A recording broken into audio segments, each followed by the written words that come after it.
Benjamin Netanyahou a affirmé en fin de semaine dernière que l'Iran est en passe d'être décimé, ses capacités nucléaires et balistiques étant selon lui neutralisées, mais Téhéran résiste entre le blocage du détroit d'Ormuz, les frappes ciblées sur les pays du Golfe et Israël. Derrière l'unité de façade de la coalition, des divergences stratégiques entre Washington et Tel Aviv se font jour. Trump fait face à une crise du récit jusque dans son propre camp. Bonjour Héloïse Fayet. Bonjour.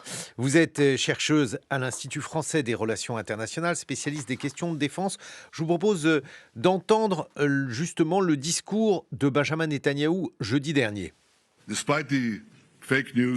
Malgré les fausses informations qui circulent malheureusement depuis le début de la guerre, il y a 20 jours, nous sommes en train de gagner et l'Iran est en train d'être décimé. L'arsenal de missiles et de drones de l'Iran est en train d'être considérablement affaibli et sera détruit. Des centaines de leurs lanceurs ont été détruits, leurs stocks de missiles sont durement touchés, tout comme les industries qui les produisent. C'est important. Dans un premier temps, nous avons détruit des missiles et une grande partie de l'infrastructure nucléaire. Mais ce que nous détruisons actuellement, ce sont les usines qui produisent les composants nécessaires à la fabrication de ces missiles et des armes nucléaires qu'ils tentent de produire. Nous anéantissons leurs bases industrielles d'une manière que nous n'avions jamais employée auparavant. Un commentaire, Héloïse Fayet, à ce que vient de dire le Premier ministre israélien Benjamin Netanyahou. Ça reste quand même une sorte d'aveu de faiblesse en fait, de la part d'Israël et des États-Unis, étant donné que, comme il l'a expliqué, la guerre dure depuis 3 semaines. Et en réalité, l'Iran est toujours capable d'exercer une très forte pression sur les pays de la région, y compris Israël. Depuis une semaine, en fait, le rythme des attaques est à peu près stable, c'est-à-dire qu'on est sur une vingtaine de missiles tirés par jour et environ 70 drones, avec en fait des sites de plus en plus sensibles qui sont attaqués par l'Iran. On en a parlé, la centrale notamment, enfin le site de Dimona en Israël. Et en face, C'est un site sensible ? oui, effectivement, c'est donc alors même si l'Iran a en fait frappé la ville de Dimona et pas le complexe nucléaire, et vous avez quand même plusieurs dizaines de kilomètres entre les deux, ce qui nous fait dire que si jamais l'Iran avait vraiment voulu frapper le site nucléaire de Dimona, il l'aurait fait. Mais c'est un message en fait de la part de l'Iran montrant qu'ils sont prêts à taper des sites plus sensibles, étant donné que les États-Unis et Israël frappent aussi en Iran des usines de production effectivement de missiles, mais aussi à terme peut-être des centrales électriques et donc des installations civiles essentielles au bon fonctionnement du pays. Bon, donc quand Benjamin Netanyahou dit que l'Iran est en passe d'être décimé, Non, l'Iran, alors ça dépend évidemment du nombre des forces que l'Iran souhaite mettre dans la bataille, mais la force de l'Iran, ce sont ses capacités asymétriques, qui peuvent très difficilement, être décimées. Donc effectivement, le blocage du détroit d'Ormuz, pourquoi pas aussi des attaques terroristes dans la région, et puis l'emploi aussi, ces réseaux d'influence qu'on appelle des proxys, au Moyen-Orient, au premier rang desquels l'Irak, dont on parle relativement peu, mais qui est clairement en train de subir en fait les conséquences de cette guerre entre l'Iran et Israël. c'est-à-dire justement, puisque on en parle peu, parlons-en, Héloïse Fayet. Oui, alors donc en Irak, vous avez une partie de l'appareil sécuritaire irakien qui est composée donc de milices, dont certaines sont très fidèles à l'Iran. Et en fait, ces milices sont en train d'attaquer notamment des bases américaines qui sont encore présentes en Irak, et plus grave encore, des institutions sécuritaires irakiennes.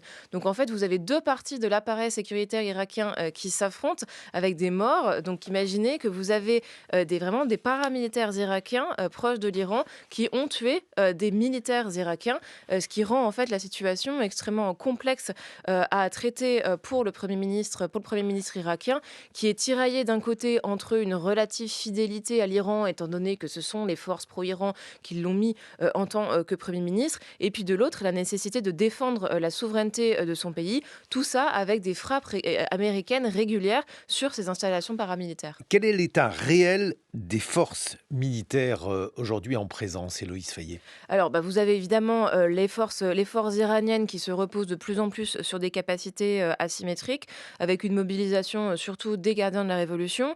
Alors certes, leur appareil sécuritaire et les hautes autorités ont été neutralisés dès les premiers jours du conflit par des frappes ciblées israéliennes et américaines, mais on voit bien que la décentralisation en fait du commandement militaire leur permet de continuer les attaques contre les pays du Golfe et Israël.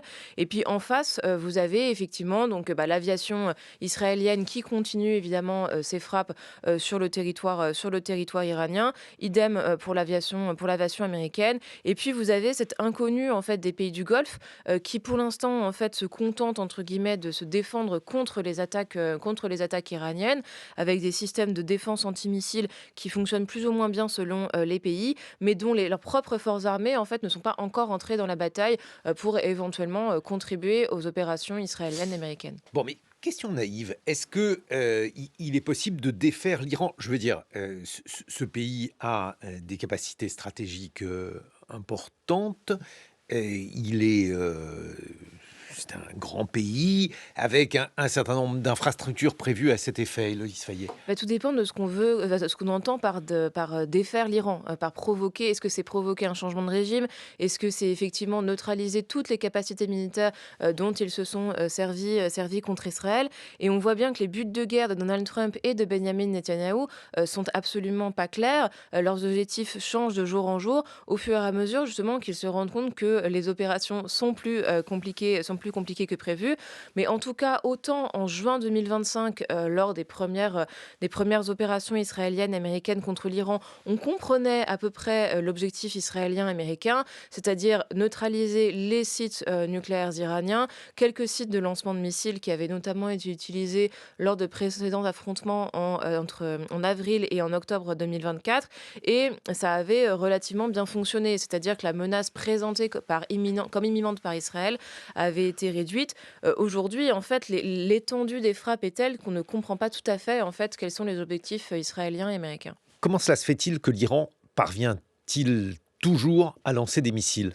Parce que l'Iran se prépare pour cette situation depuis des dizaines d'années et donc a pas réussi en fait déjà à cacher énormément de sites de lancement de missiles avec des lanceurs mobiles. Et donc là, on est sur une situation qui est très différente par rapport à en juin 2025, l'Iran attaquait surtout Israël avec des missiles de longue portée qui sont plus difficiles à camoufler, dont le tir, en fait, la procédure de lancement prend plus de temps, alors qu'aujourd'hui, on le voit bien, il privilégie les frappes contre les pays du Golfe avec donc des missiles de beaucoup plus courte portée, 200, 300, 400 km, qu'ils peuvent cacher dans des grottes, dans des anfractuosités, à l'image un petit peu de ce qu'a fait en fait le Hezbollah contre Israël. Bon, mais Israël est touché.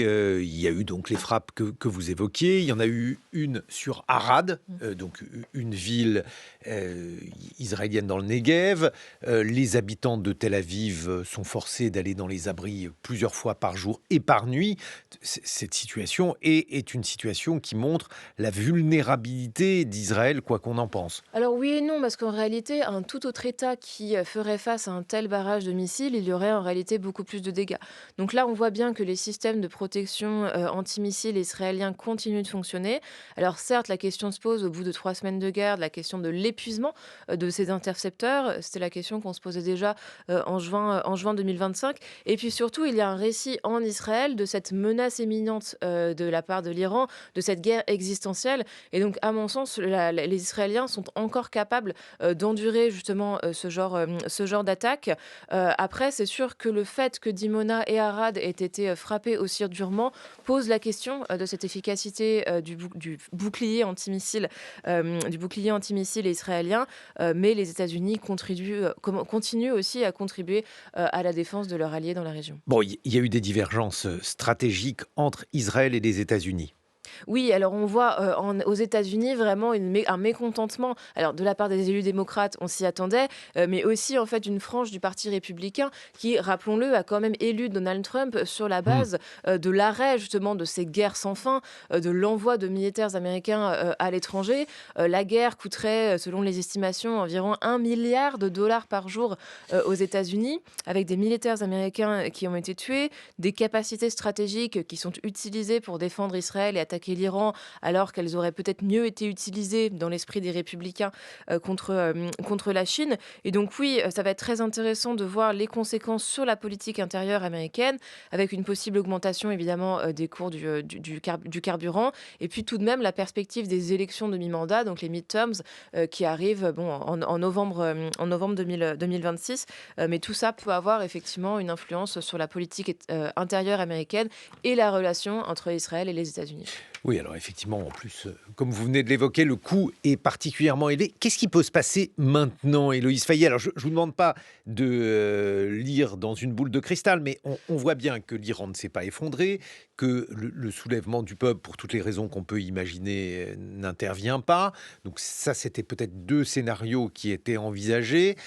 Donc, est-ce qu'on peut imaginer une guerre d'attrition? Oui, alors c'est compliqué aujourd'hui d'imaginer une sortie de crise qui soit positive, et surtout acceptable en fait pour la plupart des partis. Alors on l'a entendu. Alors, bon, Benjamin Netanyahou ou Donald Trump peuvent dire: «Bah, voilà, l'Iran est affaibli, on en reste là». Oui, effectivement, mais dans ce cas-là, je doute en fait que ça s'arrête là. En fait, on pourrait, dans ce cas-là, le danger de reproduire justement la dynamique de juin 2025, où, rappelons-le, le programme Mmh. nucléaire avait censé être Ouais, oblitéré ouais. par Donald Trump. On se rend compte qu'en fait, c'est pas le cas. Il y a toujours des installations qui peuvent potentiellement contribuer à un programme nucléaire iranien. Et donc, en fait, aujourd'hui, si effectivement Donald Trump ou Netanyahou déclarent victoire un petit peu trop tôt, il y a le risque que dans 6 mois, 1 an, ils se disent: «Ah non, en fait, on n'avait pas fini le travail, donc on va y retourner». Mais à mon sens, il y a vraiment 3 facteurs effectivement qui peuvent avoir un impact. Donc c'est l'extension du conflit à d'autres pays dans la région, donc majoritairement l'Irak, pourquoi pas la Syrie, le Liban, et c'est déjà le cas hein, avec Israël qui attaque régulièrement le Liban. La situation évidemment dans le détroit d'Ormuz, et puis les conséquences sur l'économie mondiale. Merci beaucoup, Héloïse Fayet, d'avoir décrypté pour nous cette situation au Proche-Orient avec cette guerre donc qui se poursuit. Je rappelle que vous êtes chercheuse à l'Institut français des relations internationales. Dans quelques instants, à 7